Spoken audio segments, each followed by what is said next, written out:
Que maravilha!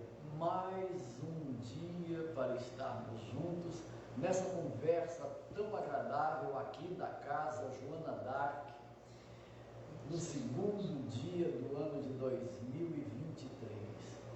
E temos para hoje um desafio a pensar sobre como fazer um novo começo.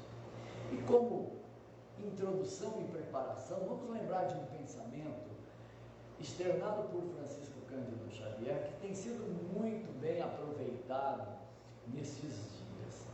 A afirmação dele é: ninguém consegue voltar ao passado e fazer lá um novo começo, mas qualquer pessoa pode começar agora alguma coisa que vai gerar um novo fim. É sobre isso que nós vamos conversar hoje e, para tanto, eu gostaria de me unir ao coração de cada um de vocês que estão aqui presentes na Casa Joana d'Arc e aqueles que assistem, mesmo que isto seja após este momento.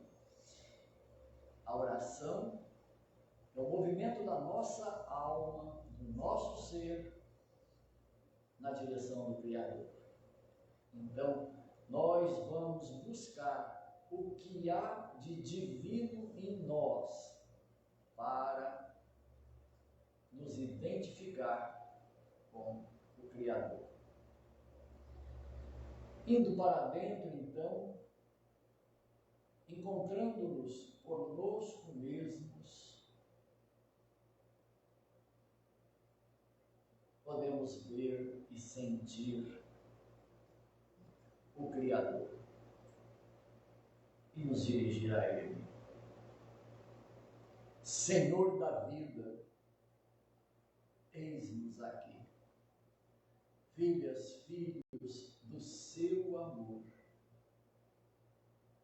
gratificados pela oportunidade de sentir a sua presença, de perceber que a vibração amorosa toma conta do nosso coração, fazendo vibrar as cordas do sentimento numa frequência que acerena, que nos deixa leves, alegres, confiantes. Obrigado, Senhor, por chegarmos a este momento e desfrutarmos deste benefício de nos sentir mais próximos de Ti. E nessa condição é que nós firmamos o propósito de valorizar estes instantes e extraindo da oportunidade o máximo que ela pode nos oferecer para os próximos momentos. Continua conosco, Senhor, para que, sob a sua luz e sob o seu amor, consigamos, nestes instantes, oferecer a melhor versão de nós mesmos. E nesse bem-estar, conseguirmos acessar os corações daqueles que nos são queridos, daqueles com quem nos relacionamos, mas em especial, Senhor, com muito carinho e devoção, possamos alcançar o coração daqueles que se incomodam conosco, daqueles que de alguma forma se sentiram prejudicados pelas nossas manifestações de agora ou do passado, e se sentem incomodados, tendo-nos na condição de inimigos. É a eles Senhor, que destinamos e repartimos este bem-estar, este melhor que estamos experimentando. Fica conosco, Senhor. Assim seja. Bem, com esse entendimento e com essa sintonia, neste clima gostoso, vamos parar por um instante e perceber que momento é este que nós estamos vivendo. No calendário, nós estamos começando um novo ciclo, né?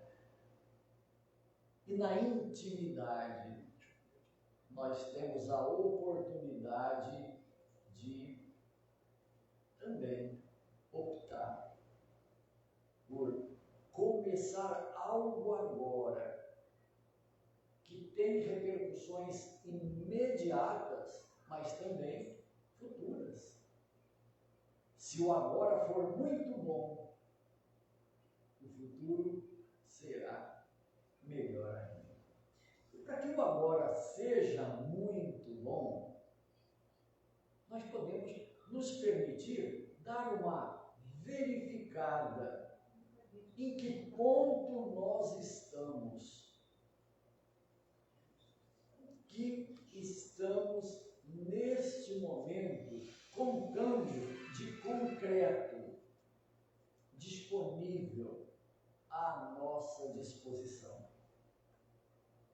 O que de melhor possuímos agora é reconhecermos que somos essencialmente imortais, obras divinas, filhos de Deus, e como tal, seremos pela eternidade, porque como filhos de Deus, imortais, nós não temos fim, e o porvir é a angelitude, a perfeição. Estamos fadados a ser espíritos puros, a semelhança de Jesus, que sendo um espírito puro, teve a ousadia de se fazer humano para estar entre nós e nos dar de presente uma referência concreta, bem óbvia, bem evidente, do que um ser humano é capaz. O que pode um ser humano? E ele confirma uma verdade que a tradição judaica, através dos provérbios e do salmista, já afirmava: vós sois deuses. E ele acrescenta: podeis fazer tudo o que eu faço, e mais até. Gente, é relevante nos deter neste tipo de posicionamento, de afirmação.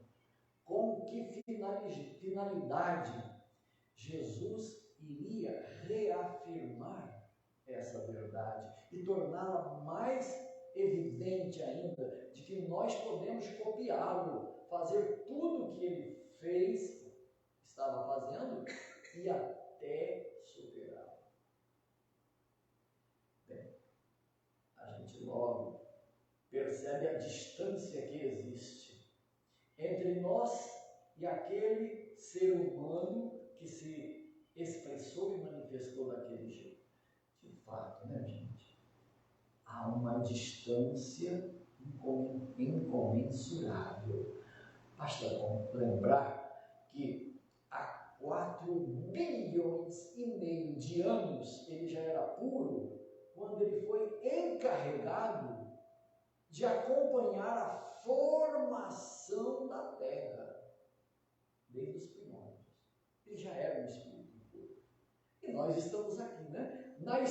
ala espírita, entre espíritos primitivos, que um dia fomos, e os espíritos puros, nós estamos no segundo degrau, no degrau seguinte. Não somos mais primitivos, mas somos imperfeitos. Então, esse é o nosso estágio, que não nos desmerece em hipótese alguma. Como uma criança, quando vista nos seus primeiros meses de vida, nos seus primeiros anos de vida, ela não é desmerecida porque ela é infantil, porque ela está começando o seu desenvolvimento. Nem nós vamos nos sentir desmerecidos porque somos espíritos evolutivamente imperfeitos. Ou seja, nós não somos só imperfeição, mas nós, ao sairmos do estágio de primarismo, onde a nossa consciência, que já existia, estava num estado de adormecimento, começando as experiências para distinguir o que é certo e o que é errado, o que deu certo, o que não deu, o que é confortável e o que é desconfortável. Usando a liberdade, hoje nós já temos um acumulado dessas experiências. Temos já muitas verdades incorporadas que nos permite discernir e até por antecipação saber muita coisa. Olha, desse jeito não dá certo. Por toda a experiência que já experimentamos, que já vivenciamos. E outras coisas a gente sabe, assim é bom. Por exemplo, estamos convivendo intensamente nesse momento com a desonestidade. E a desonestidade, em muitos casos, se tornando oficial. Lideranças, autoridades, manifestando comportamentos e posicionamentos que não são verdadeiros. Isso está visível, ostensivo para todo mundo ver. E se as lideranças se permitem, quanto mais a população, né, que se vê de certa forma sob a influência dessas criaturas que pelas condições oficiais ou naturais estão em posição de destaque. Né? Então, hoje nós convivemos com a violência de maneira assim a impressionar muito, as violências de todos os tipos, formatos e tamanhos. Dos pais com os filhos, dos filhos com os pais, entre irmãos, entre seres humanos.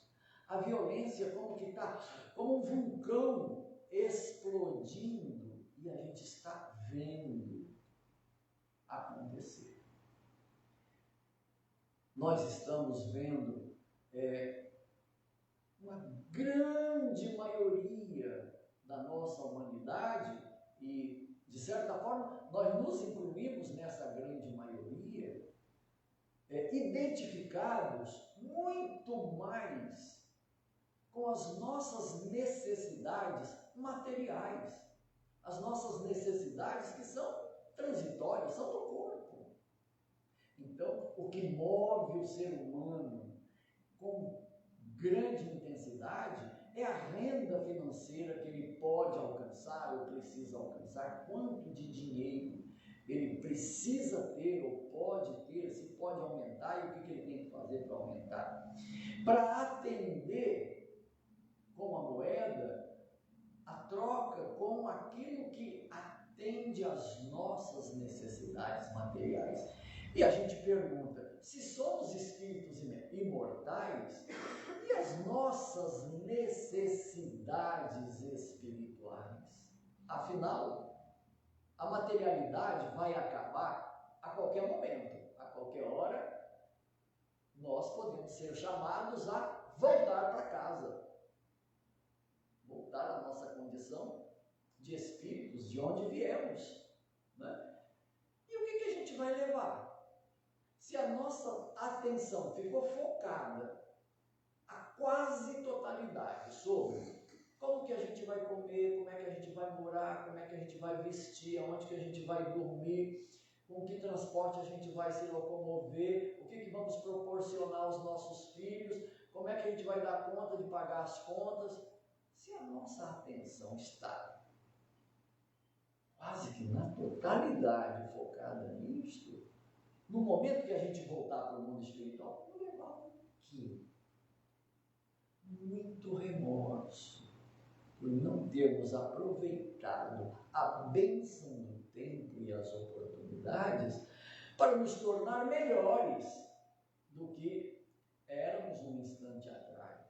E melhores significa mais bondade, mais tolerância, mais gentileza, mais disposição de servir, aperfeiçoamento da nossa capacidade de amar, que varia tanto desde o amor que um bebê sente pela mãe, até o amor incondicional que os pais sentem pelos filhos, ao não esperar nenhuma retribuição por tudo que fazem por eles. Temos muito que aprender e amadurecer na nossa capacidade de amar. Então, o que é que nós estamos focando? Partindo, então, deste momento, como nós estamos, do que dispomos, o que nós podemos fazer de melhor aqui, agora. Para que isso seja um novo começo. Cada instante da nossa vida é um começo, que gera aquilo que virá depois. Porque o efeito nos pertence, já que somos essencialmente e estruturalmente livres para decidir o que nos convém, fazer escolhas e dirigir nossa vida conforme nos aprouver. Mas também ficamos com a fatalidade de sentir o efeito das nossas escolhas. É assim que Deus, o Criador, através das suas leis perfeitas, se faz presente na nossa vida, mesmo que a gente não perceba isso. Mas Ele está no comando dos mínimos detalhes. A cada movimento nosso, fazendo escolhas no espírito de liberdade, nós estamos determinando o nosso depois. Vamos experimentar os efeitos. Então, assim percebendo, nós temos a nossa atenção sendo requisitada para fazer uma escala de valores ou redefinir a escala de valores que temos.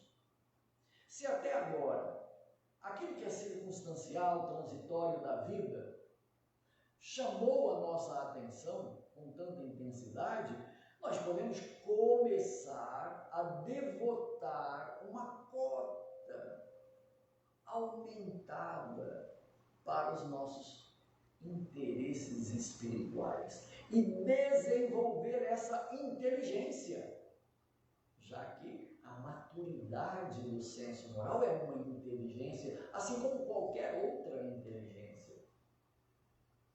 Então, investir em espiritualidade, focar o que somos em essência. E Jesus esteve entre nós com essa finalidade. Quando, num diálogo com um sacerdote fariseu, ele foi instigado ao passar por Jerusalém. Galileu, que fazes por aqui?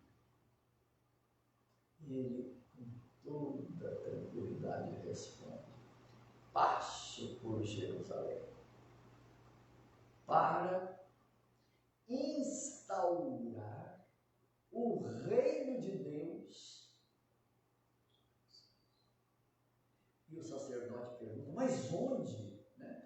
Assim, com um tanto de deboche, porque quem era aquela pessoa, um desconhecido, dizendo que está para instaurar o reino, o reino de Deus.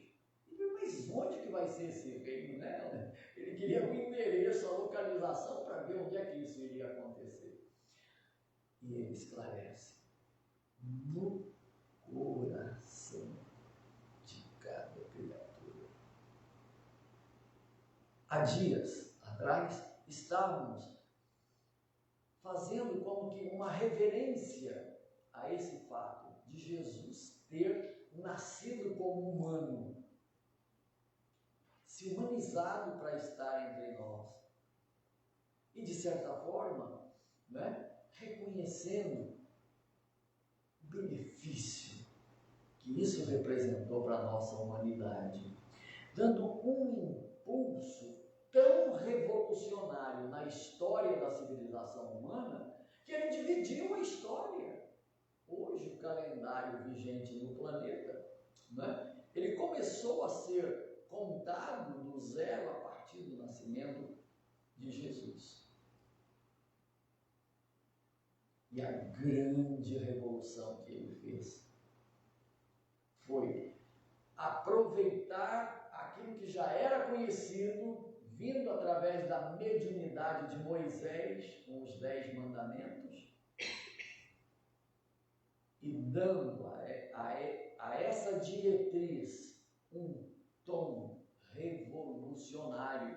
Porque Moisés, como médium, captou a ideia de que o maior mandamento, o primeiro mandamento, é amar a Deus acima de todas as coisas, com toda a alma, com todo o entendimento, com todas as nossas forças. Mas Jesus propõe que o amor, como regra geral, não se destina apenas àqueles que nos amam. Porque isso, até os animais o fazem, até os rudes o fazem. Porque quando bem tratados, naturalmente se obtém uma resposta de bom tratamento. Então, amar aqueles que nos amam é muito fácil. A gente às vezes até se dá o direito de ser indiferente àqueles que nos amam. Eles nos dedicam amor e a gente, né, faz ouvidos moucos, faz de conta que não está percebendo, né, e não considera e não absorve.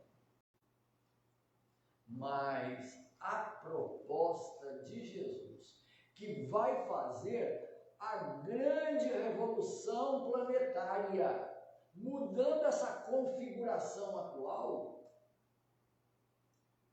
é amar os inimigos. Ou seja, para aquele que ama, de fato, não existem inimigos.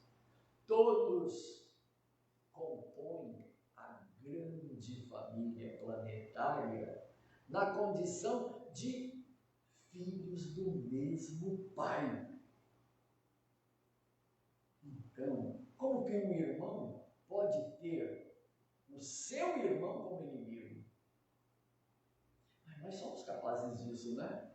Nós conseguimos sentir que é inimigo até o marido, a esposa, um filho, um irmão, um parente, um vizinho. A gente consegue, das pessoas que a gente mais recebe atenção e proteção, há momentos que nós sentimos estas pessoas como nossos inimigos. Por quê? Porque se eles nos contrariam, somos capazes de reagir até com violência. Não é só aquela violência da brutalidade física, mas a violência das palavras. Ou com a violência dos pensamentos. A gente pode silenciar, mas pensar coisas terríveis a respeito da pessoa que está nos contrariando. E o pior ainda, podemos ter sentimentos de exclusão, de rejeição a estas pessoas, porque elas não estão correspondendo às nossas expectativas. Então, naturalmente a gente vive no cotidiano muitos momentos de inimizade, às vezes até com Deus, porque a gente fica insatisfeito, mas não era para chover agora. Puxa, mas eu precisava muito que o tempo tivesse mais favorável, eu precisava muito, eu queria agora que fulano estivesse aqui.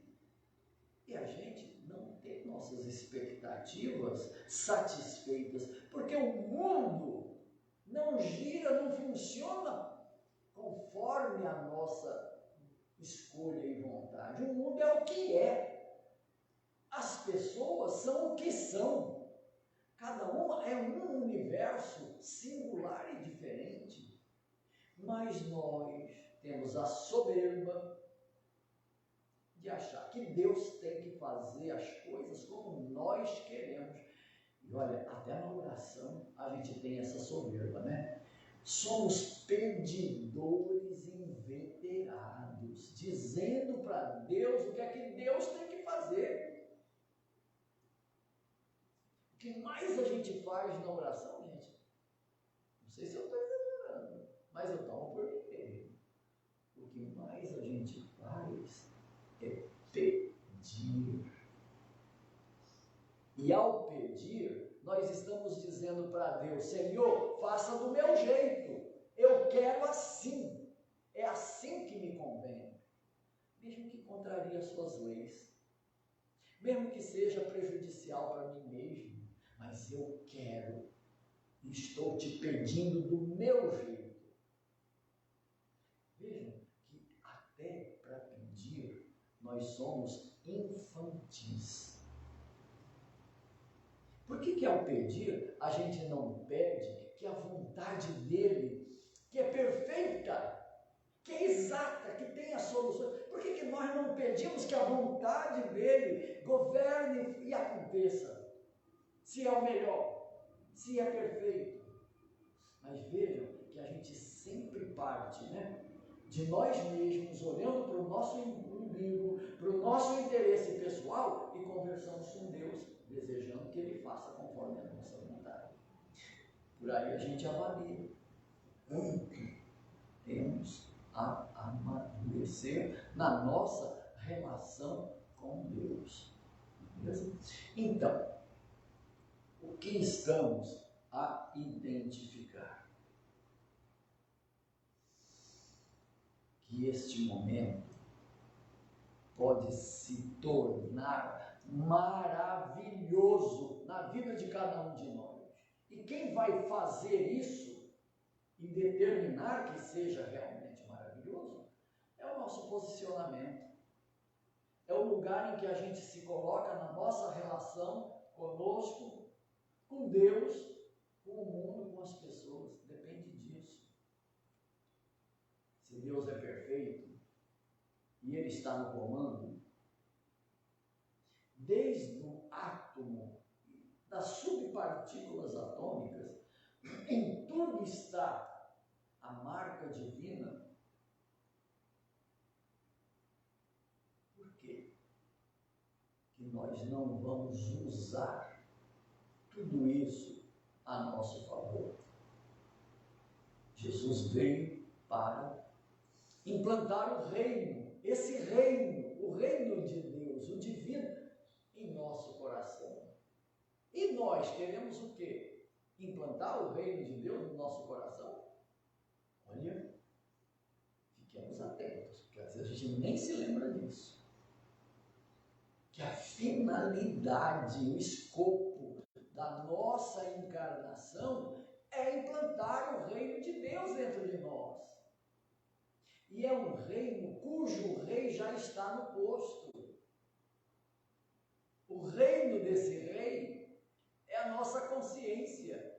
E nós já estamos imbuídos dela, desde que ingressamos na escala hominal, deixando o nosso estágio evolutivo da irracionalidade e entrando na racionalidade com a presença da consciência.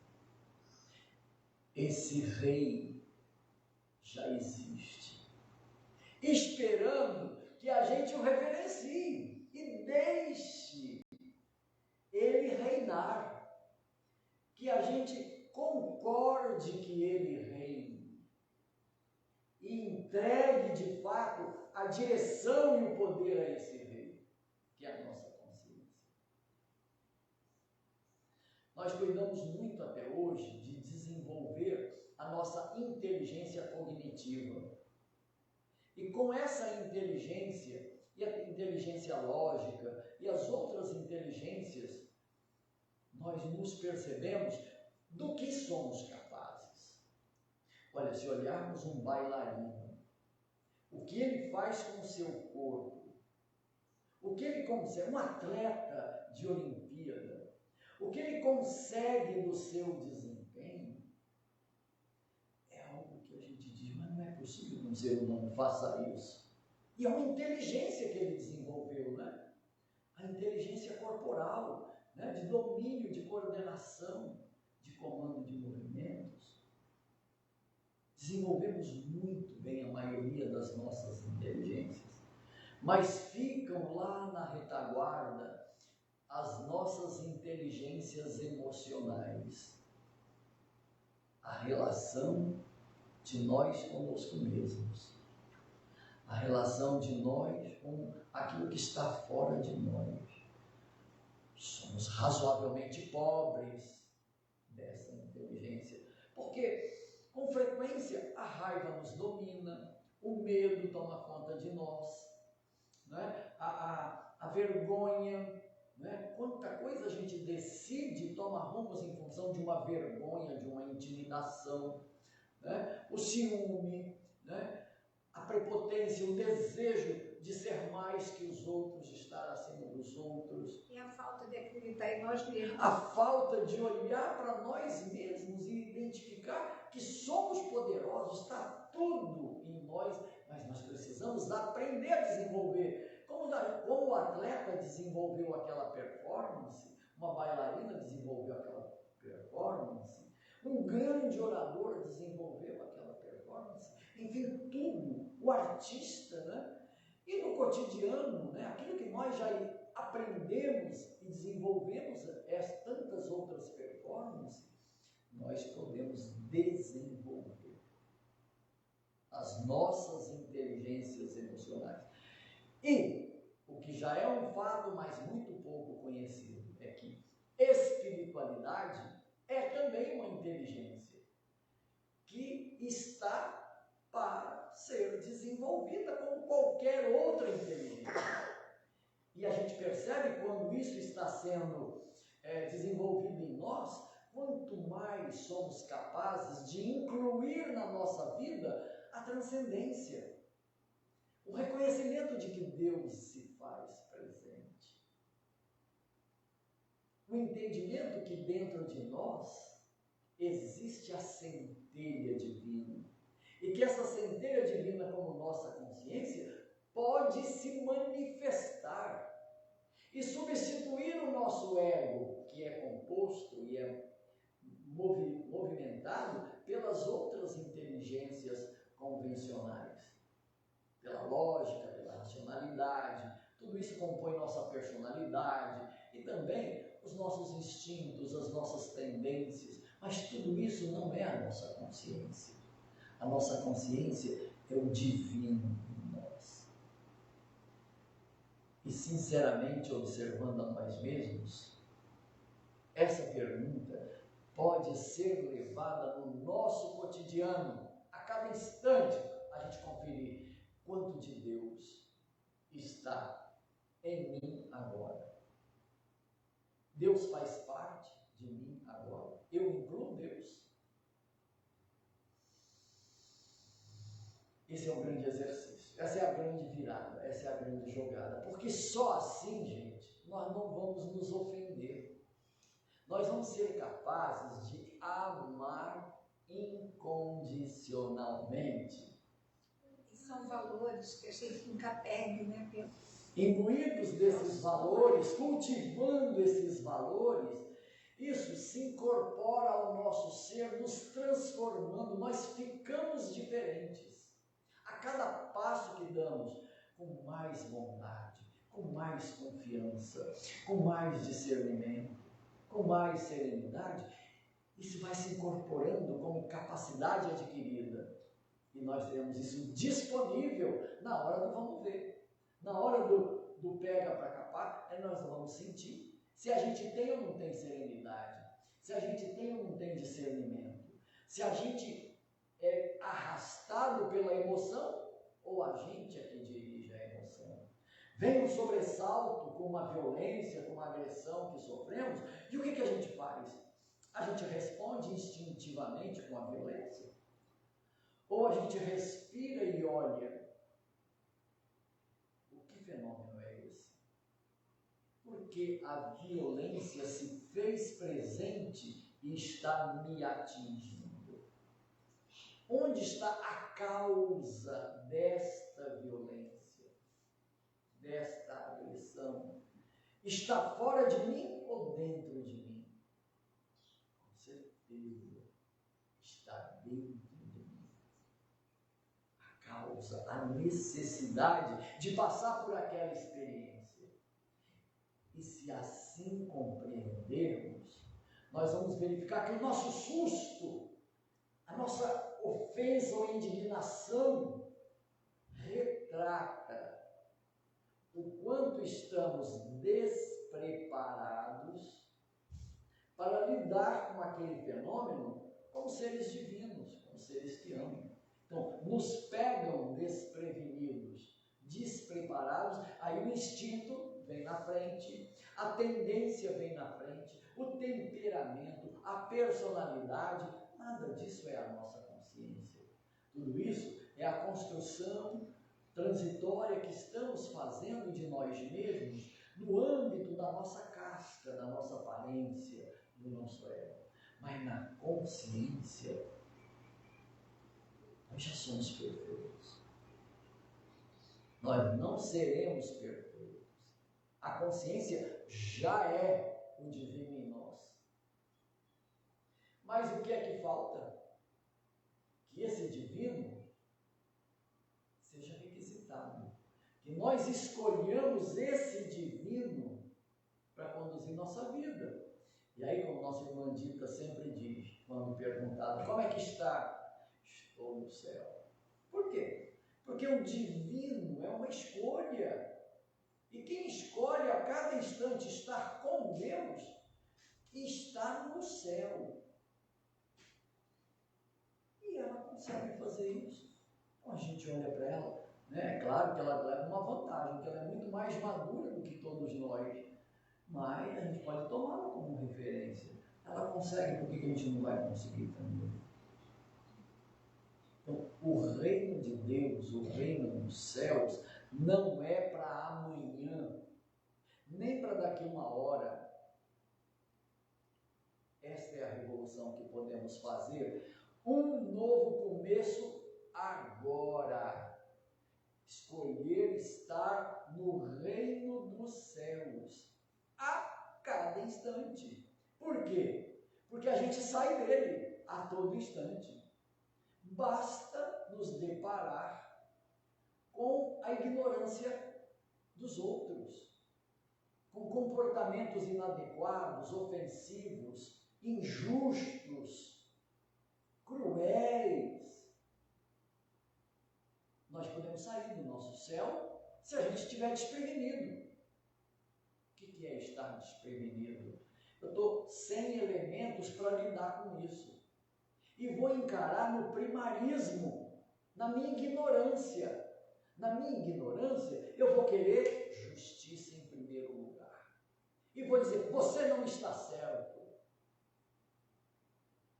E vou discutir, e vou enfrentar. E em nome da justiça eu posso até enfrentar e usar de violência. Mas e se fosse em nome do amor? Caso o tivéssemos presente.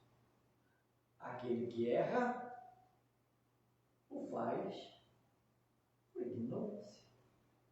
A sabedoria não erra. A sabedoria é ouvir a consciência. Se a pessoa está agindo prejudicialmente, pensando, sentindo prejudicialmente, o que está na dianteira, se expressando, é a própria ignorância da criatura. É a ausência do amor. Na ignorância falta amor. E aí vem Jesus, em nosso socorro, para dizer que aquele que menos ama é quem mais precisa de amor. Aquele que erra precisa de ajuda. Só que a gente tem feito até hoje o contrário. Simples assim. Então, esse começo que a gente faz agora nos coloca ante um futuro de guerra. Porque a gente está encarando a experiência de cada instante como uma guerra. O outro está me agredindo. E eu vou enfrentar. Vou falar a mesma linguagem. E vou me sentir incomodado. E podendo até, conforme a agressão, a violência ou a ofensa, nós somos capazes de odiar. Com todo o polimento social que já adquirimos, mas nós somos capazes de odiar. A gente se sente tão violentado que não quer ver a pessoa, não quer nem lembrar dela. E, se possível, a gente quer que a justiça se faça, que ela sinta na pele dela o que ela está fazendo para mim. Né? E lá por dentro a gente está quieto, mas está pensando: deixa estar, jacaré, quero ver você nadar quando a lagoa secar. A lagoa vai secar, quero ver jacaré nadar. Então, a gente usa, né, aquele outro adágio popular: a vingança vem a cavalo, você não perde por esperar. A gente fica com aquela necessidade de que a justiça se faça. E o amor faltou, não compareceu. Mas esse desejo também é uma ignorância nossa, né? Exatamente. Então nós estamos na ignorância, lidando com a ignorância que veio com a nossa ignorância. E qual é a jogada de mestre? Deixar a ignorância quietinha lá, para ir sendo resolvida aos poucos, e trazer o divino, a consciência, que ama. Se nós quisermos amar, isso só se origina com o comparecimento da consciência. Na consciência nós amamos. Um gesto de amor, por pequeno que seja, promana da consciência. No ego nós somos egoístas, orgulhosos. Na nossa essência nós somos amorosos. Então vejam que esse é um tempo de escolhas, de tomada de atitude. Começar o ano é fazer um novo começo, trazer elementos novos que não existiam antes, para ter um depois diferente, para melhor. E o depois diferente é nos investirmos daquele papel que Jesus afirmou que era o dele também. Eu não vim para ser servido, eu vim para servir. Esse é o nosso papel. Eu vim para servir, eu escolho o amor. Eu não sou capaz de amar, mas eu escolho o amor e quero desenvolver isso que eu não tenho. Nós não somos assim, né? Aqueles que expressam com facilidade o amor. Nós conseguimos amar sob circunstâncias muito especiais, né? Em especial, quando recebemos o amor de alguém e a gente então, né, aquela chama acesa incendeia o nosso carvão apagado e acende o nosso amor e a gente retribui o amor. Quando fazemos isso? Que às vezes não, nem quando esse amor chega, às vezes a gente não se deixa queimar por ele para fazer externar de nós também o mesmo amor. Um novo começo significa viver sem nos sentir ofendidos, para que a gente não precise perdoar. É claro que depois que fomos ofendidos, o passo seguinte é reverter o estrago. O estrago já foi feito em nós quando nos ofendemos. Já captamos a agressão, né? A violência, e sangrou, machucou, doeu muito, e a gente ficou insatisfeito, revoltado, indignado, ofendido, melindrado. E olha que melindre existe entre as pessoas mais íntimas. Às vezes alguém fala com uma intenção toda positiva, toda normal, e a outra pessoa fica melindrada, entendeu outra coisa. E esse fenômeno está muito intenso. Reparem como que isso tem acontecido no nosso cotidiano. Dizermos uma coisa, a pessoa entender outra e ficar ofendida. E se ela não reagir na hora, ficou por dentro, insatisfeita, revoltada e criando um distanciamento entre ela e nós. Né? Então, seja de uma maneira disfarçada ou sutil, ou de uma maneira ostensiva, nós temos nos sentido ofendidos e reagido de forma primitiva, ignorante, na nossa ignorância a tudo isso. E o que tem acumulado dentro de nós? Quilômetros de mágoa, toneladas de ressentimento. Nós temos ressentimentos e mágoas até de outras vidas, que não conseguiu resolver nem superar. E a vida fica doída, pesada. A gente disfarça, mas lá dentro tem muita dor. Dor de mágoa, dor de ressentimento, dor de melindres. E isso afetando as nossas relações. Bem, gente, um novo começo pode dar uma reversão nesse quadro. Quando eu entendo que todas as mágoas, todos os ressentimentos, todas as ofensas guardadas são feridas que nasceram da nossa imaturidade, da nossa ignorância, que lemos uma contribuição da vida como um prejuízo. A gente leu a dor que nasceu da ignorância alheia como algo para nos prejudicar. E não é para nos prejudicar. Qual é a ofensa que nos machuca? Aquela que encontra ressonância em nós.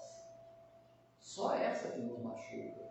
Quando a violência e a ofensa vem e a gente está acima e não é portador daquela imaturidade, a gente lida até com o bom humor.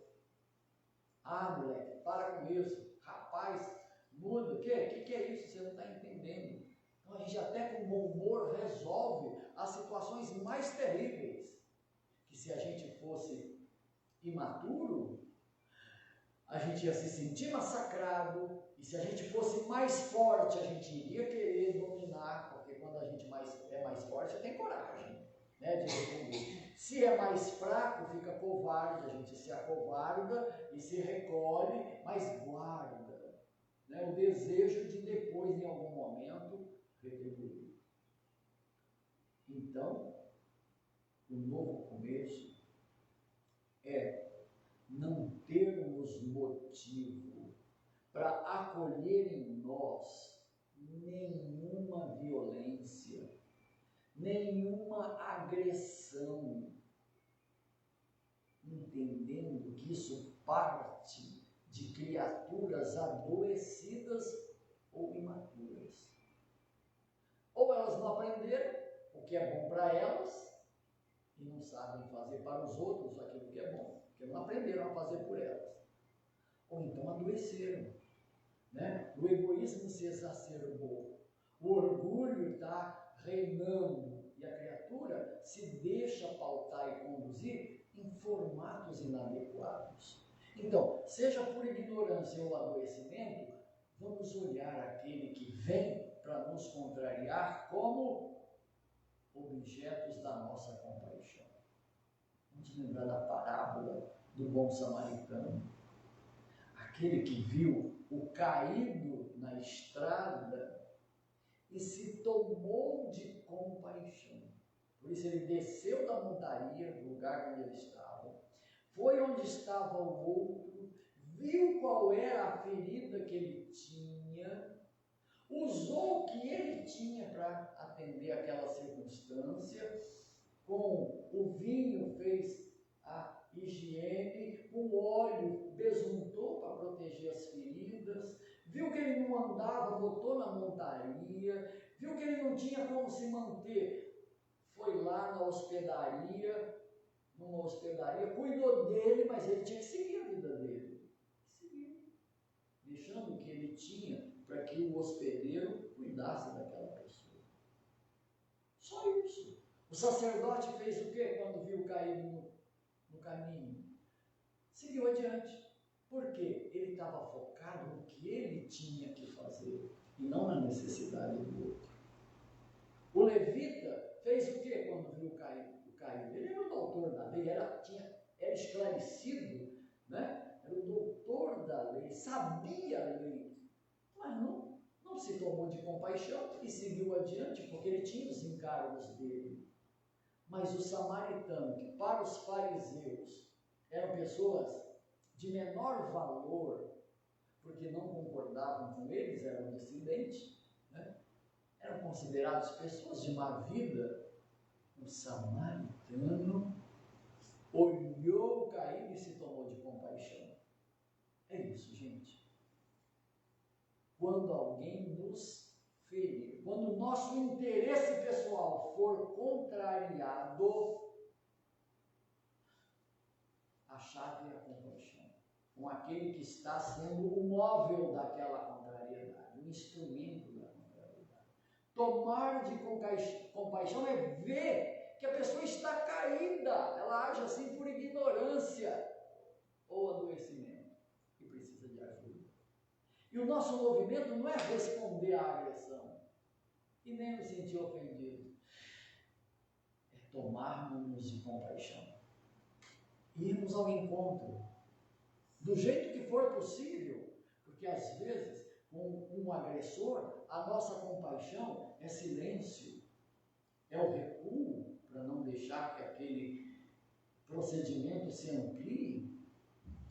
Às vezes, o nosso óleo, o nosso vinho para socorrer a ferida dele é só a oração, a distância. Às vezes é preciso ir lá, tocar, conversar, mas nunca para querer que o outro seja o que a gente quer que ele seja, mas respeitar o movimento que ele está fazendo de onde ele está, a sua ignorância. Ele está percebendo o prejuízo que está gerando para si, ou está adoecido com uma visão distorcida da realidade e se prejudicando. Nós não vamos para reclamar o nosso direito, nós vamos para verificar se ele está se apercebendo do prejuízo que está causando a si mesmo e se é isso mesmo que ele quer. Porque a gente pode até constatar que o outro, a outra, não quer deixar aquele modo de ser. E a gente tem que respeitar, não vamos modificar. Nós só podemos amorosamente mostrar, olha, isso aí é causa que vai ter tal efeito. Se você agride, a agressão volta para você. Se você prejudica, o prejuízo volta. É isso que você quer?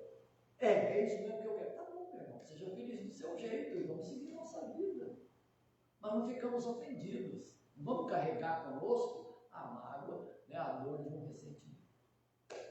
Amar os nossos inimigos. Desafio para 2023. e não faltam inimigos ao nosso redor, né, gente? É diário. O tempo todo existem situações, pessoas, circunstâncias, fenômenos que não são os desejados por nós, são contrários, né? Aquilo que nós entendemos como bem-estar, como motivo de alegria, como preenchimento do nosso mundo de felicidade. É o contrário. Então, lidar com isso de um outro jeito. Por quê? Porque aí vamos ter um amanhã diferente do que foi até agora. Senão, tudo continuará como sempre foi, em nós e nos outros. E o efeito disso, lá na frente, é o remorso. Que dizem aqueles que já passaram pelo remorso, que é uma das dores mais difíceis de serem suportadas. O remorso. A gente não tem paz, não tem sossego, não consegue estar bem consigo, porque a consciência está mostrando uma pendência. Então, aproveitando a oportunidade do começo de um ano novo, vamos escolher para nós também uma vida nova, para ter um amanhã melhor e a gente se sentir depois satisfeitos, porque quando o amanhã for presente, a gente terá dado um passo que nos qualifica para dar mais um segundo adiante. Vamos orar? Nesse momento tão precioso, em que a gente fez um caminho de elucidação do nosso modo de estar no mundo e vislumbramos a possibilidade de o aqui e agora ser leve, alegre, aceitando a proposta de Jesus que nos ofereceu: tomai sobre vós o meu jugo, porque o meu jugo é leve e o meu fardo é suave. Então, assim fazendo, deixando que a consciência seja o norte da nossa vida, o fiel da nossa balança, o gestor de cada instante, solucionando todos os desafios da vida, assim escolhendo, possamos dizer a Jesus, o grande mestre: obrigado, amigo, por todas as lições que nos ofereceste, com o seu testemunho pessoal. Obrigado porque hoje nos damos conta de que, sob o comando do amor, tudo podemos resolver de maneira satisfatória. Obrigado porque entendemos que esse amor está para ser criado e expandido na nossa forma de estar no mundo. Nós podemos encontrá-lo em Ti, Senhor, se nos aproximarmos de Ti. E como um carvão apagado que se aproxima de uma brasa acesa, nós também nos incendiarmos com este amor. Obrigado, Senhor, por esta possibilidade. Afirmamos-te ser o nosso desejo e o nosso propósito existencial amar mais e servir melhor. E te pedimos, conte conosco, para que o teu reino de amor, de luz e de paz se instaure no nosso coração. E assim acontecendo, esse reino se expanda a todos aqueles que convivem conosco. Conte conosco, mestre querido, e permaneça conosco sempre.